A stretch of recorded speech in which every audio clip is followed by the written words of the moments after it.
വർക്കലയിൽ വിദേശ ടൂറിസ്റ്റുകൾക്കെതിരായ അതിക്രമം വർദ്ധിക്കുന്നു. ഇന്നലെ റഷ്യൻ യുവതിക്ക് അതിക്രമം നേരിട്ടതിനു പിന്നിലെ ഇന്ന് ലിത്വാനിയ സ്വദേശിക്കു നേരെയും അതിക്രമമുണ്ടായി. ഇതോടെ മേഖലയിൽ വനിതാ പോലീസ് സ്റ്റേഷൻ വേണമെന്ന ആവശ്യം ശക്തമാവുകയാണ്.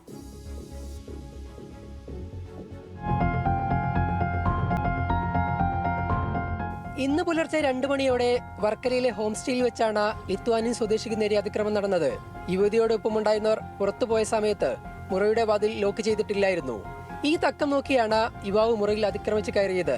മുറിയിൽ കയറിയ യുവാവ് 27-കാരിയായ വിദേശ യുവതിയെ കടന്നുപിടിക്കാൻ ശ്രമിക്കുകയായിരുന്നു. ഇവർ പ്രതിരോധിച്ചതോടെ യുവാവ് റൂമിൽ നിന്ന് ഇറങ്ങിയോടി. അതേ ഹോം സ്റ്റേയിൽ താമസിക്കുന്ന കോയമ്പത്തൂർ സ്വദേശിയാണ് അതിക്രമം നടത്തിയത്. അതിക്രമത്തെ തുടർന്ന് യുവതി വർക്കല പോലീസിൽ പരാതി നൽകി. കോയമ്പത്തൂർ സ്വദേശി ആൻഡ്രുവിനെ ഇന്ന് വൈകിട്ടോടെ പോലീസ് പിടികൂടി. പ്രതിയെ നാളെ കോടതിയിൽ ഹാജരാക്കുമെന്ന് പോലീസ് അറിയിച്ചു. വിദേശ ടൂറിസ്റ്റുകൾക്കെതിരെ വർക്കലയിൽ സ്ഥിരമായി അതിക്രമം ഉണ്ടാകുന്നതിനാൽ മേഖലയിൽ വനിതാ പോലീസ് സ്റ്റേഷൻ വേണമെന്ന ആവശ്യം ശക്തമാവുകയാണ്. ന്യൂസ് മലയാളം, തിരുവനന്തപുരം.